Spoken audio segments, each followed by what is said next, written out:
Baik, Assalamualaikum warahmatullahi wabarakatuh. Sebelumnya perkenalkan, nama saya Nokaina dengan NPM 2040704044 dari Prodi S1 Kebidanan Fakultas Ilmu Kesehatan Universitas Borneo Tarakan. Baiklah, pada hari ini saya akan menampilkan materi mengenai PPI atau Pengendalian Pencegahan Infeksi. Sebelumnya, tugas ini diberikan oleh Ibu Gusriani pada mata kuliah KDPK atau Keterampilan Dasar Praktik Klinik. Baik, yang pertama ada konsep dasar infeksi. Jadi, infeksi ini adalah sebuah penyakit yang disebabkan oleh patogen mikroba yang bersifat dinamis. Nah, si patogen atau mikroba ini tentunya menginginkan sebuah tempat tinggal. Nah, tempat tinggalnya ini disebut reservoir. Dan ketika dia sudah mempunyai sebuah tempat tinggal, maka dia akan berkembang biak dan bertahan hidup di sebuah reservoirnya itu tadi.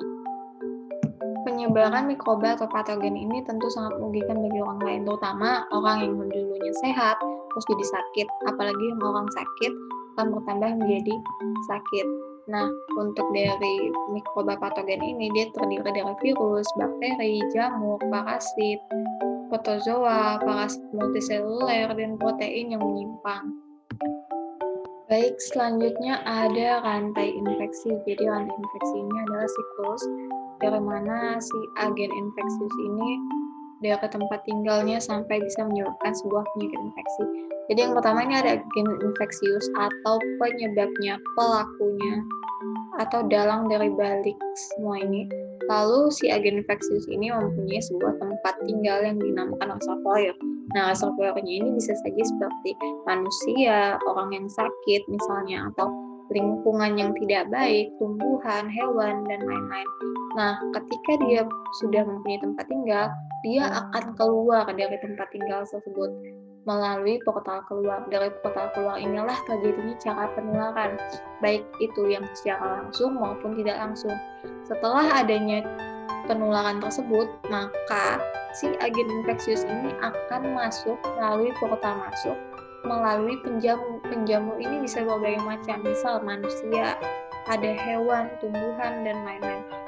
Lalu, ketika dia sudah masuk ke si penjamu atau orang yang awalnya sehat, tumbuhan, hewan, maka ketika seseorang tersebut atau manusia tersebut tidak memiliki sistem kekebalan tubuh yang kuat, dia akan terkena penyakit infeksi tersebut.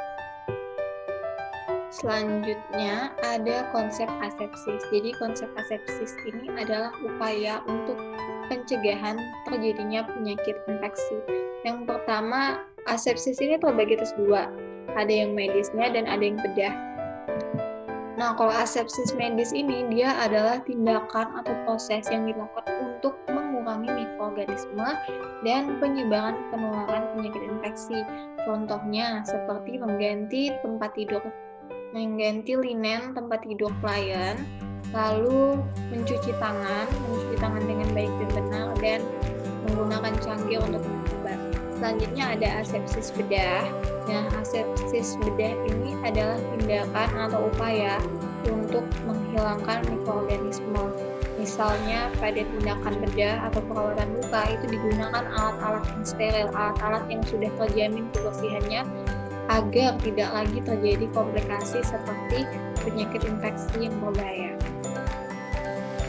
Baik, selanjutnya ada transmisi mikroorganisme. Nah, transmisi mikroorganisme ini atau bagaimana si agen infeksius ini berjalan atau menulari infeksi dari satu benda ke benda lainnya atau dari seorang ke orang lainnya. Nah, untuk transmisi langsung ini adalah penularan secara langsung, baik itu melalui sentuhan, gigitan, atau mungkin kena droplet atau saat orang batuk, bersin, dan lain sebagainya. Nah, kalau misalnya transmisi tidak langsung, itu bisa melalui media seperti benda. Misal benda yang sudah terkontaminasi oleh infeksi seperti darah orang yang sakit, kemudian ketika kita tidak mengetahuinya akan bisa menjadi penyebab kita untuk terkena penyakit infeksi. Atau bisa juga melalui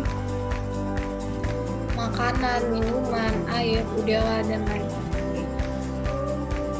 Baiklah, itu tadi pemaparan materi mengenai PPI atau pencegahan pengendalian infeksi dari saya. Kurang dan lebihnya mohon dimaafkan. Saya akhiri. Wassalamualaikum warahmatullahi wabarakatuh. Terima kasih.